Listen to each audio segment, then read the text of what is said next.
Et à présent, on va accueillir Ouria Boutelja du QG Décolonial.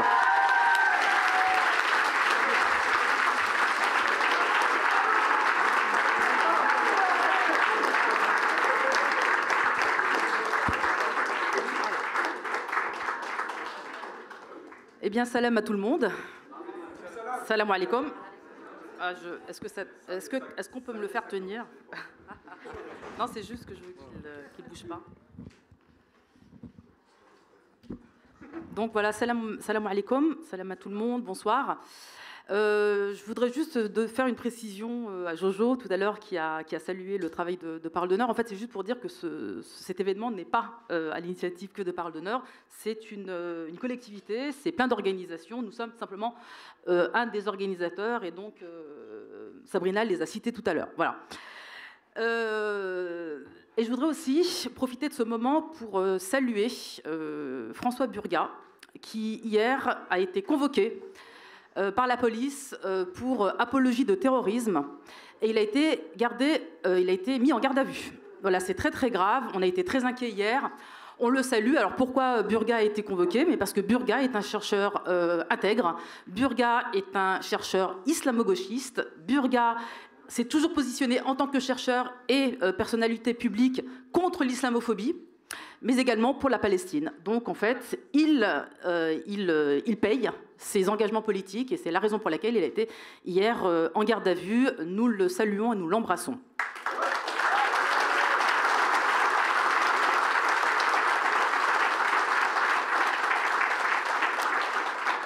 Je voudrais dire également que je suis très heureuse que ce meeting ait lieu et je souscris à tout ce qui a été dit, notamment sur le fait qu'il ne faut pas compter sur la gauche au Parlement, la gauche de rupture, même si on la soutient, et qu'il faut travailler à la déborder.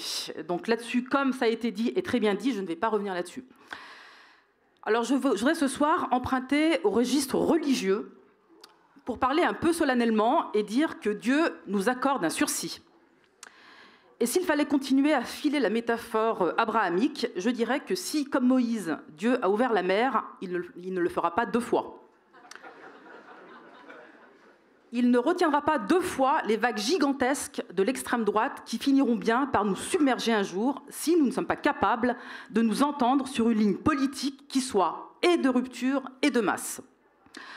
Une ligne de masse qui se constituerait contre le bloc bourgeois et contre le bloc fasciste, qui, comme vous le savez, s'alimentent l'un l'autre. Surtout, il ne faut pas laisser l'extrême droite jouer seule le beau rôle du parti anti-système. Au contraire, il faut occuper résolument la place du bloc de rupture anticapitaliste, antiraciste et anti-impérialiste. Mais avant d'aller plus loin, il convient de mettre des mots sur l'utopie raciste.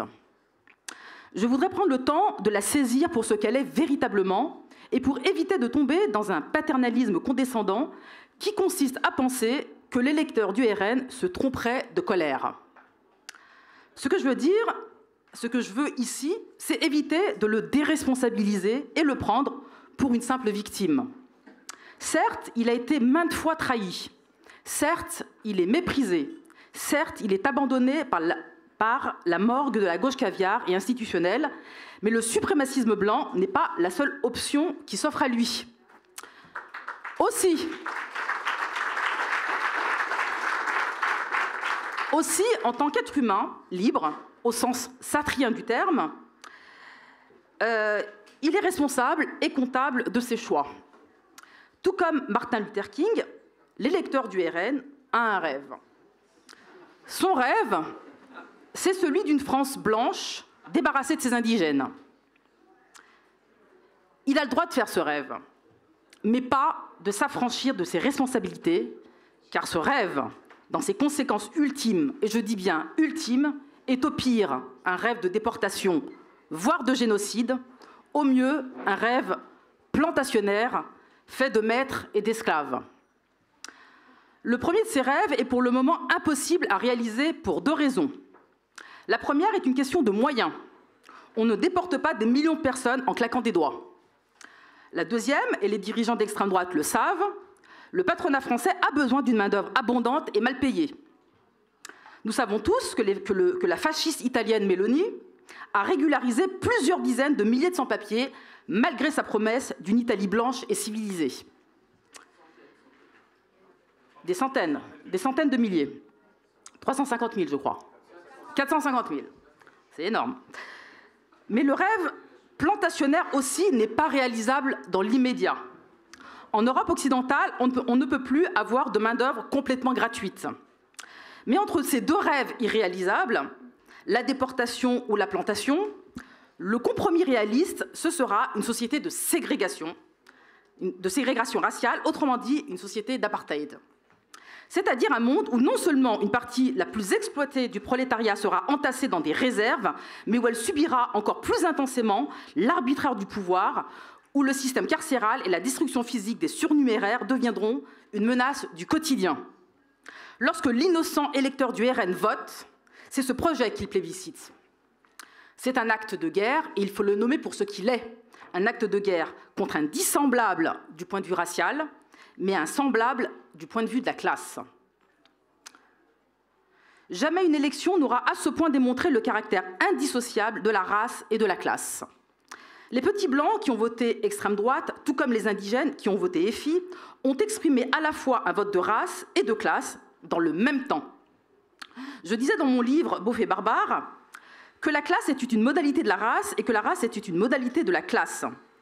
Ces élections en ont été la démonstration. Une partie non négligeable des petits blancs, 10 millions, déclassés, paupérisés, ont exprimé leur ressentiment par un choix suprémaciste, raciste, avec lequel ils espèrent préserver un statut supérieur dans la hiérarchie raciale, avec les privilèges qui sont réputés aller avec. Je dis réputés parce qu'ils n'en ont plus pour longtemps. Quant aux indigènes, plus pauvres tendanciellement que les petits blancs, ils ont exprimé un vote dominé par des affects de race également. Arrachés par une partie non négligeable d'entre eux à l'abstention endémique, ils ont répondu à une promesse de justice et d'égalité raciale. Nous avons donc deux segments du prolétariat français qui, à partir d'une position de classe, font des choix diamétralement opposés de par leurs conditions de race. De telle manière qu'on peut dire que de part et d'autre du clivage racial, il existe une lutte des races côté indigène qui vient renforcer la lutte des classes et donc renforcer le pôle de la gauche de rupture, et une lutte de race côté blanc, petit blanc, qui vient non seulement affaiblir la lutte de classe, mais qui vient même la saboter au profit de la collaboration de classe entre le bloc bourgeois et une partie du prolétariat blanc. Il faut le dire une bonne fois pour toutes, négliger le rôle de la race dans le contrat social, c'est se priver des moyens de combattre l'état racial qui empêche l'unité de la classe ouvrière et la possibilité révolutionnaire dont elle est la condition de réalisation.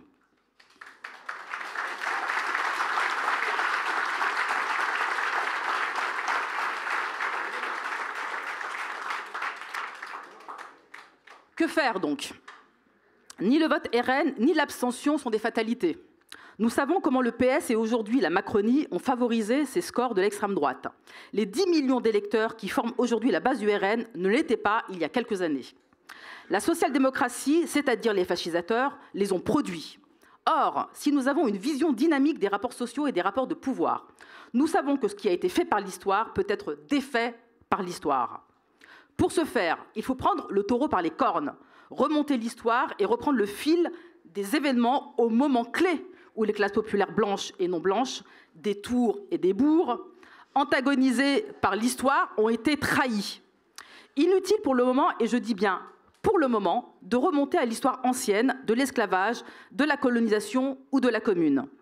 L'année 2005 suffira. 2005, c'est l'année à la fois d'une trahison et d'un abandon. La trahison, c'est celle des élites européistes qui ont foulé aux pieds le nom des classes populaires blanches de gauche et d'extrême droite au référendum sur le traité de la Constitution européenne. Ce qui a permis aux théoriciens de l'extrême droite de mettre à profit les leçons gramsciennes sur l'hégémonie culturelle. Mais 2005, c'est aussi l'année des émeutes des banlieues suite à la mort de Ziad Ebouna.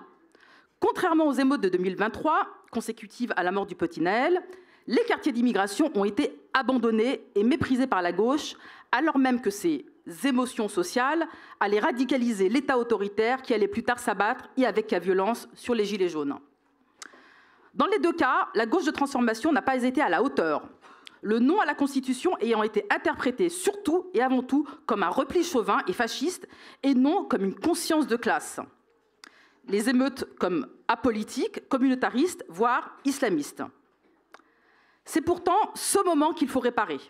Reconnaître la légitimité du non à l'Europe et lui donner une expression politique aujourd'hui, au moment où l'extrême droite fait mine de défendre l'intérêt national tout en se vautrant dans le projet européen, et reconnaître la légitimité des émeutes et leur caractère politique, mais aussi le caractère français, et j'insiste sur français.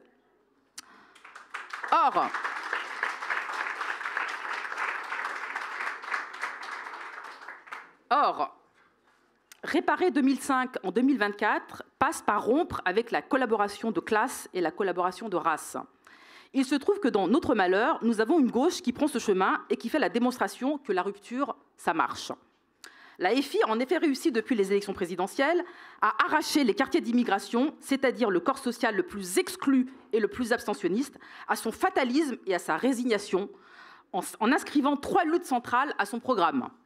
L'islamophobie, les violences policières, la Palestine.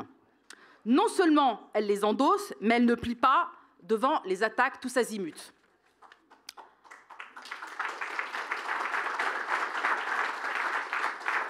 Elle persiste et signe.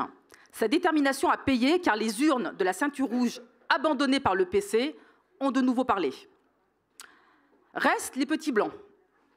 Tous les petits blancs ne votent pas RN. Certains restent ancrés à gauche, d'autres s'abstiennent. Si la gauche de rupture doit poursuivre le détricotement du contrat racial, elle doit aussi conquérir les futurs petits blancs qui iront grossir les rangs du RN.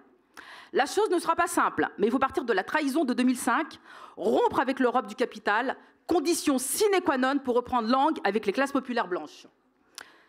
Quitter l'Europe et reconstruire une souveraineté populaire et sociale à même de concurrencer une extrême droite qui, dans son histoire, n'a jamais raté une occasion de trahir la nation, quel que soit ce qu'on pense de cette nation. Et je ne peux pas conclure cette intervention sans évoquer Gaza, et plus exactement les effets de Gaza sur nous et notre conscience. Le 7 octobre et ses conséquences dramatiques, environ 80 000 morts, peut-être plus, ont permis la reconstitution d'un pôle anticolonialiste en France. La force et la pugnacité des mobilisations pro-palestiniennes ont permis à l'AFI de tenir une ligne ferme sur la lecture anticoloniale qu'il fallait faire du 7 octobre, à rebours d'une lecture privilégiant le clash des civilisations. La Palestine a donc joué un rôle considérable dans la victoire de l'AFI, car elle a permis de renouer une confiance perdue. Pour le dire encore plus explicitement, le Sud a joué un rôle considérable dans les recompositions politiques du pays. Et pour le dire encore plus explicitement, et au regard de tout cela, voilà ce que nous pouvons dire de la séance. C'est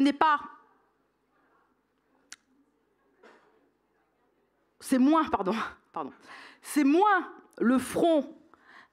Au regard de tout cela, voici donc le grand enseignement que nous pouvons tirer de la séquence. C'est moins le front républicain qui a fait reculer le fascisme dans le pays que les deux Suds, le Grand Sud et le Sud du Nord. Je vous remercie.